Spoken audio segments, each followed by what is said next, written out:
in the heart of a small Ohio town, where the rhythm of life was set by Friday night football and 4th of July parades. Emily Harper, 32, grew up under the weight of a family name synonymous with military valor. The Harpers were legends in Millersburg, their legacy etched into the local VFW hall with plaques and faded photographs.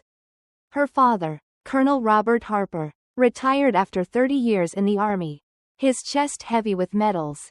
Her grandfather, a Navy commander, had braved the Pacific in World War II. Her older brother, Daniel, was a rising star in the Marines, already a captain at 35. In the Harper household, the rules were unspoken but ironclad. Men fought for glory. Women nurtured the home front, raising sons to carry the torch. Harper men serve, her father would declare at family barbecues, his voice booming with pride. Harper women hold the line at home. That's how we've built this legacy. But Emily was never one to fit neatly into that mold. From the time she could read, she was drawn to the dusty military histories on her father's oak bookshelves. At 8, she'd sneak into his study, poring over maps of Gettysburg and Normandy, her imagination alight with strategies and battles. One evening, caught red-handed with a tactical manual, she braced for a scolding. Instead, her father chuckled, ruffling her hair. "Sweetheart, these books are for soldiers, not little girls. Why don't you help Mom with dinner?" His words, meant as gentle redirection, sparked a fire in Emily, a quiet, burning resolve that would shape her destiny. She stopped sharing her passion with her family, but it never faded. By high school, Emily was a standout in ROTC, acing exams and leading every club she joined. Her teachers saw a spark, urging her to aim high. Her guidance counselor whispered of West Point. But at home, her achievements were overshadowed by Daniel's deployments or her younger sister Lauren's proper successes, pageants and piano recitals. When Emily received her acceptance to West Point at 17, she thought it was her moment to shine. At dinner, she announced the news, her heart pounding with hope. Her father set down his glass, his face unreadable. "West Point?" he said, his tone heavy with doubt. "Emily, you won't last a month in basic training. The military's no place for a girl like you." Her mother reached across the table, her voice soft but insistent. "Honey, you're so bright. You could be a teacher, a nurse. Why risk everything for this?" Daniel, home on leave, laughed. "Sis, you freaked out when we went camping in the rain. You think you can handle a barracks?" Only Lauren, 15 and quiet, said nothing, her eyes darting between them. "I'm going," Emily said, her voice steady despite the sting. Her father shook his head. "You'll be back before summer's out, crying about how tough it was. And we'll have to hear about your failure forever." That night, alone in her room, Emily clutched her acceptance letter. No cake, no cheers, just her determination and the dawning realization that her path might be a solitary one. The summer before West Point was a minefield. Her father barely spoke to her, treating her decision as a childish rebellion. Her mother alternated between pleading with her to reconsider and packing her bags with a mournful air, as if sending her to certain doom. Daniel's calls were laced with teasing barbs. Lauren remained the silent observer, never picking a side. The night before she left, her father said, "There's no shame in admitting when you're in over your head. Emily, when you come home, not if, we'll be here."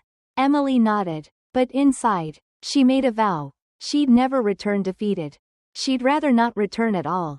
The next morning, her family drove her to the bus station, unwilling to make the 6-hour trip to West Point. As the bus pulled away, Emily watched them shrink in the rear window, her father's face set in anticipated disappointment, her mother dabbing at tears, Daniel checking his phone, and Lauren, for a fleeting moment, raising a hand in what might have been support. It was the last time Emily looked back for years. West Point hit like a freight train.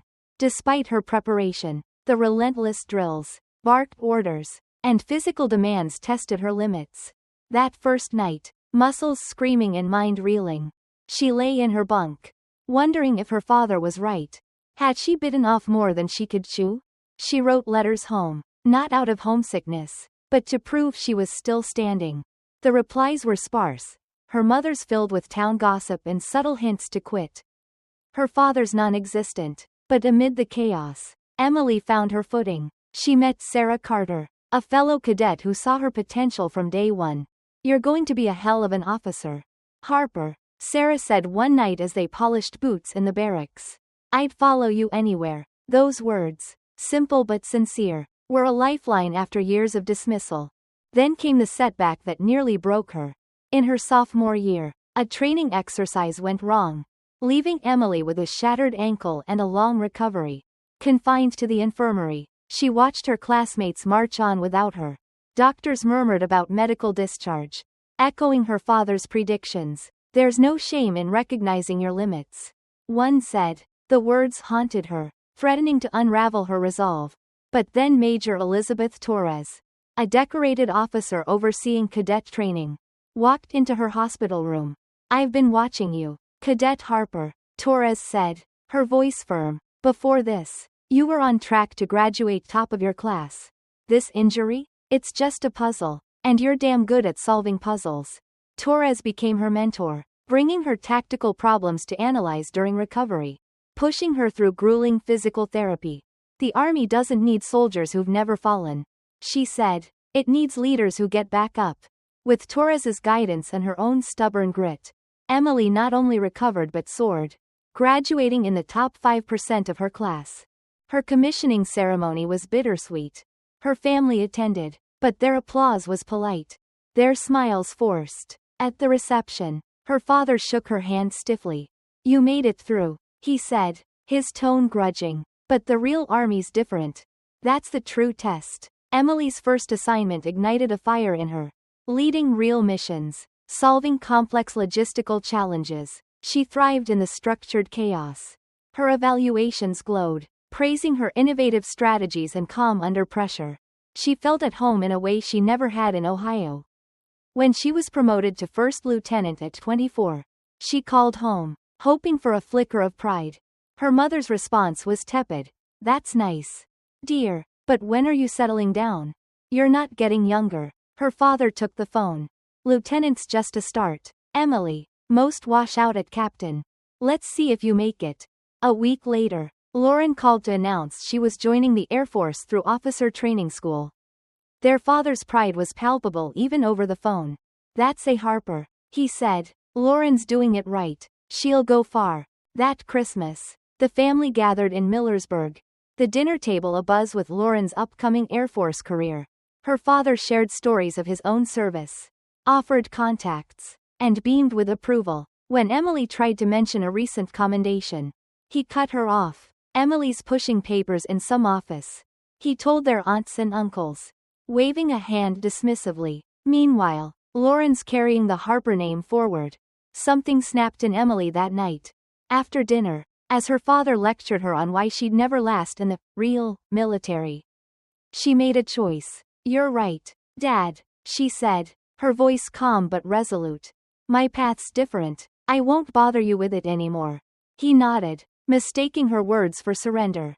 From then on, Emily stopped sharing. No more updates on promotions.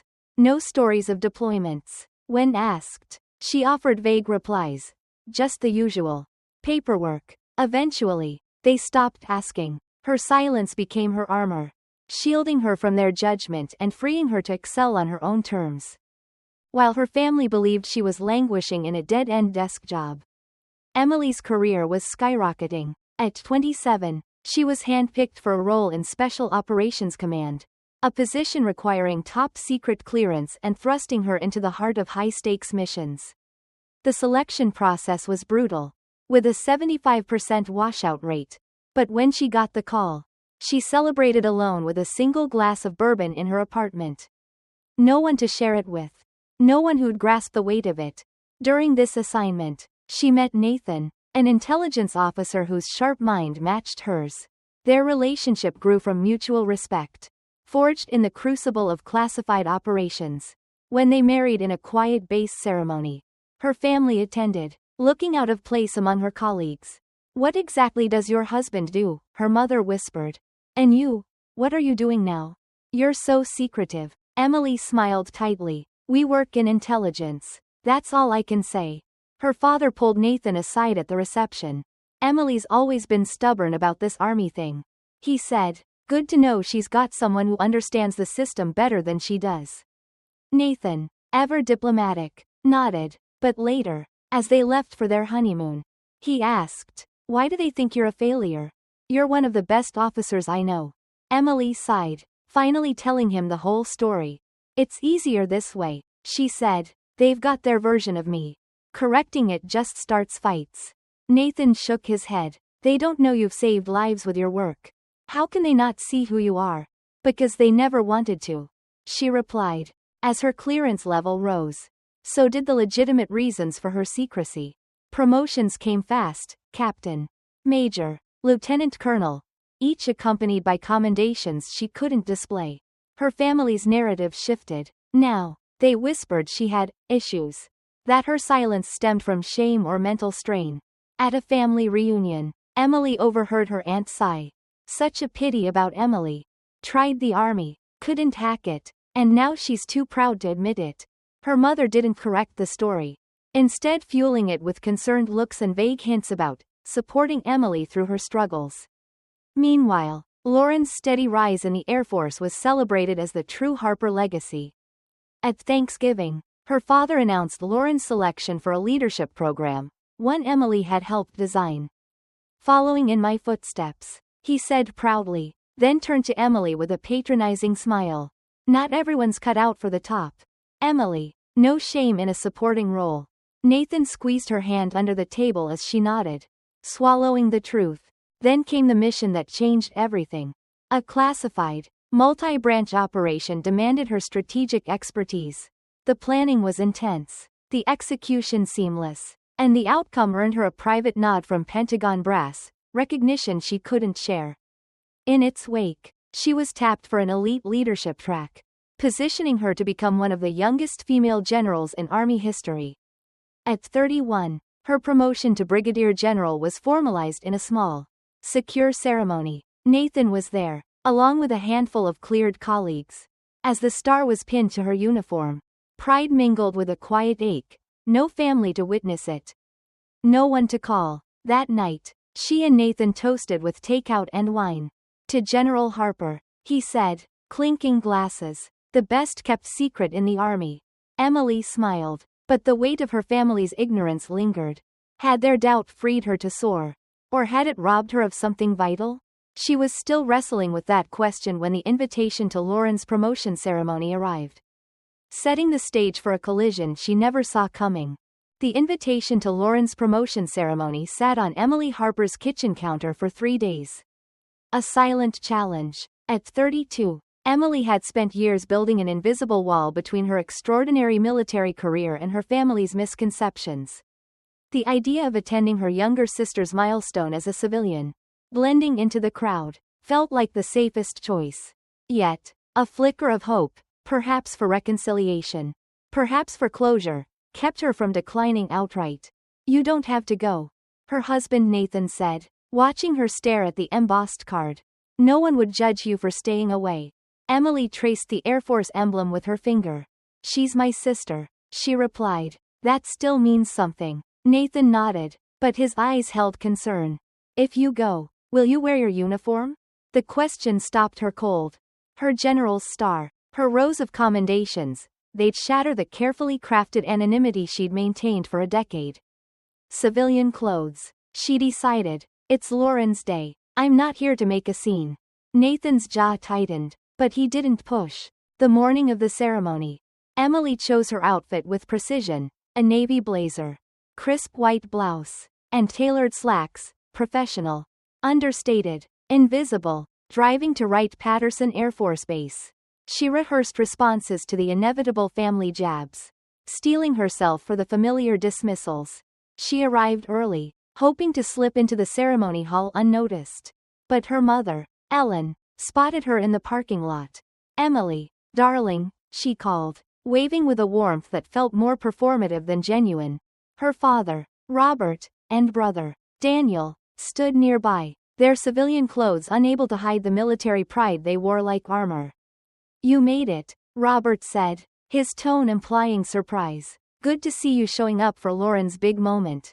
Emily forced a smile. Wouldn't miss it. As they walked toward the hall, Ellen looped her arm through Emily's. A gesture that felt more controlling than affectionate. You look tired, sweetheart. Are you eating enough? And your hair, it's so severe pulled back like that. Before Emily could respond, a group of Air Force officers approached. Their uniforms crisp with polished insignia. Robert straightened, slipping into his colonel persona. Colonel Harper, one officer said, extending a hand. Your daughter Lauren speaks so highly of your service. Robert beamed. The honor's mine. The Harper legacy lives on with Lauren. He rested a hand on Emily's shoulder. This is our other daughter. Emily. She gave the army a shot. But it wasn't for her. The officer's nods were polite. Their interest fading. Ellen leaned in, her voice a stage whisper. Emily's got a government desk job now. We don't pry. She gets stressed talking about work. Emily's cheeks burned, but she kept her expression neutral. This was an old script. One she'd endured for years. Inside the hall, the introductions continued, each laced with the same narrative of Emily's failure. Daniel piled on, regaling his Marine buddies with stories of her supposed fragility. She cried during saving Private Ryan. He chuckled. Should have known soldiering wasn't her thing. Lauren, standing across the room in her new major's uniform, caught Emily's eye and offered a small, apologetic smile but said nothing. Her silence stung, a quiet complicity in the family's tale.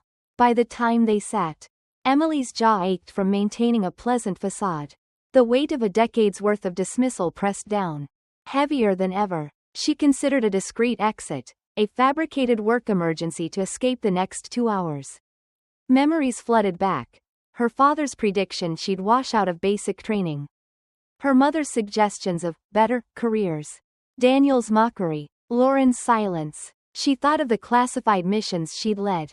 The lives saved by her strategies. The soldiers who looked to her for guidance. None of it existed here. Where she was just Emily. The Harper who couldn't cut it.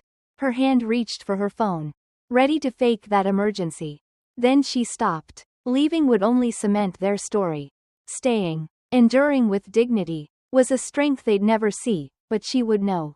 The ceremony began with military precision, the posting of colors, the national anthem, speeches on duty and sacrifice. Emily stood, her posture betraying a soldier's bearing despite her civilian attire.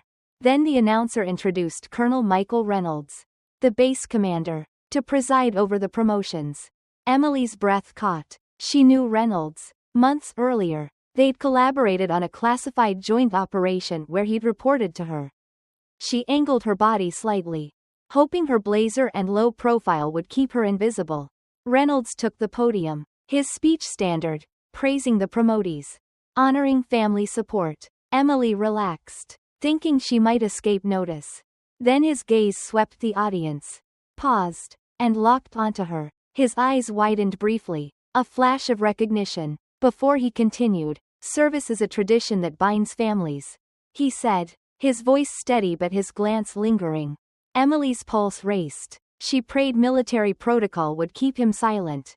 The ceremony concluded, and Lauren stood proudly, her new major's insignia gleaming as she accepted congratulations. Emily hung back, offering a supportive nod when their eyes met. She was inches from slipping out when Reynolds approached. His stride purposeful, conversations around her stilled as he stopped before her. His expression a mix of surprise and respect. General Harper, he said, his voice carrying just enough for those nearby, her family included, to hear. I didn't expect to see you here, ma'am. The room seemed to freeze. Her father, mid-story about Lauren's childhood grit, turned slowly. I apologize for the informal setting. Reynolds continued, oblivious to the shock rippling through the Harpers. Your leadership on Operation Silver Horizon was game-changing. We're still rolling out your protocols across our bases. Emily's throat tightened, but she kept her composure. Thank you, Colonel, she said evenly. Today's about Major Harper, my sister. I'm here as family, not officially. Reynolds's eyebrows rose. Your sister? That's incredible. 2 Harper women serving with such distinction. Your family must be proud. Before Emily could respond, Robert stepped forward, his face a mask of disbelief. "There's a mistake," he said, his voice tight. "My daughter Emily's in an administrative role." "She's not," Reynolds cut in. Polite but firm. "No mistake, sir. General Harper is one of the Army's finest strategic minds. Her work's mostly classified, but her reputation is legendary." Officers began to gather, drawn by the exchange. A major approached, his face lighting up. "General Harper? The Emily Harper who wrote the cross-branch response framework? We trained on it last month, pure genius."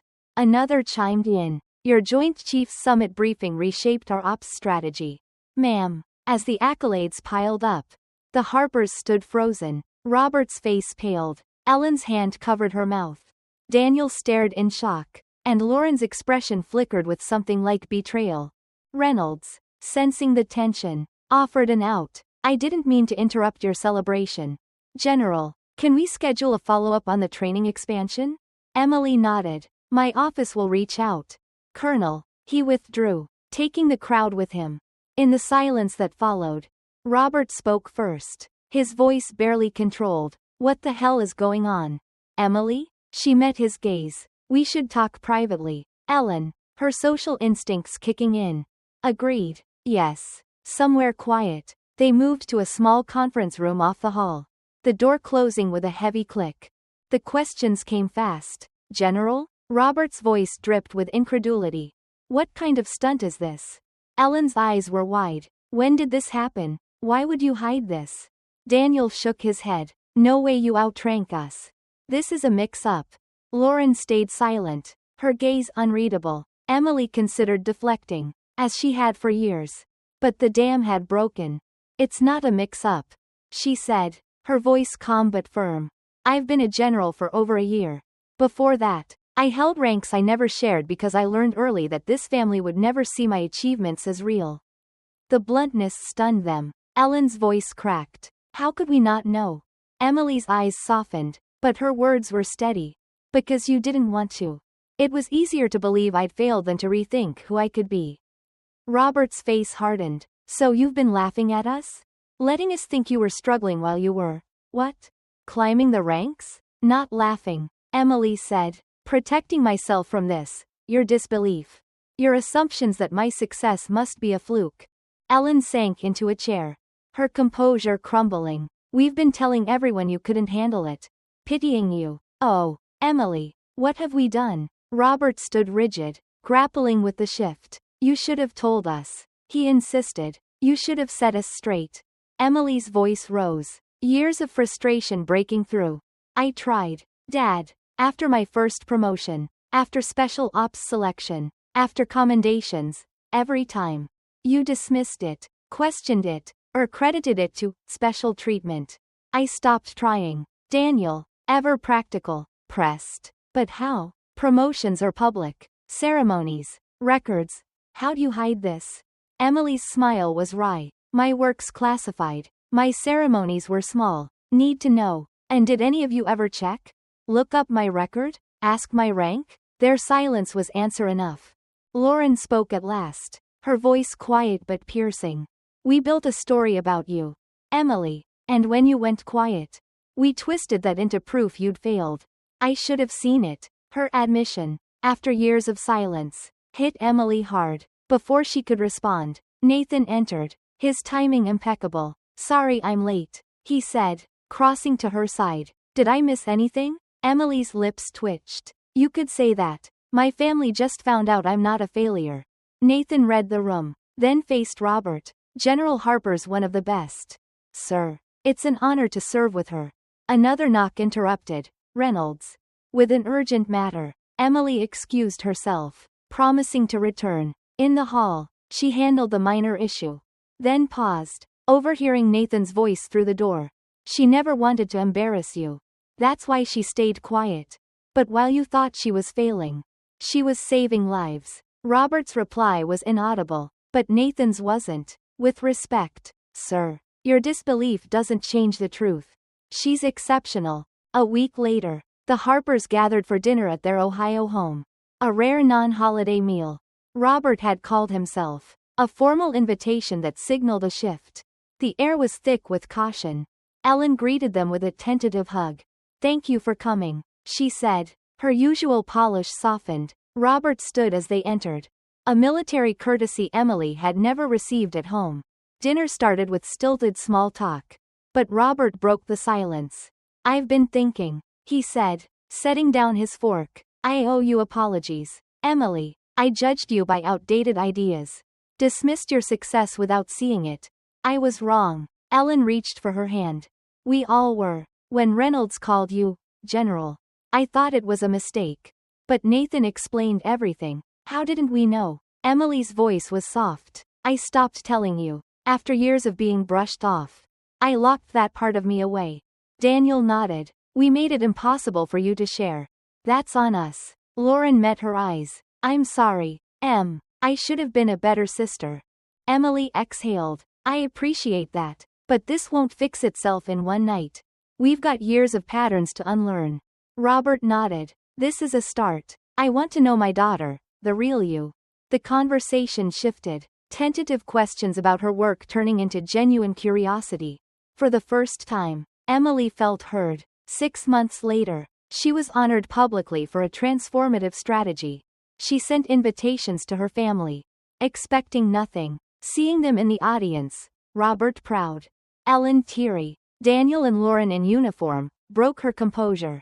After, Robert approached. "I was wrong," he said, eyeing her star and medals. "Congratulations, General Harper. You honor us." Emily hugged him, then stepped back. "Thank you, Dad. But I did this for me. I had to learn my worth on my own." He nodded, a new respect in his eyes. "That's what makes you a leader."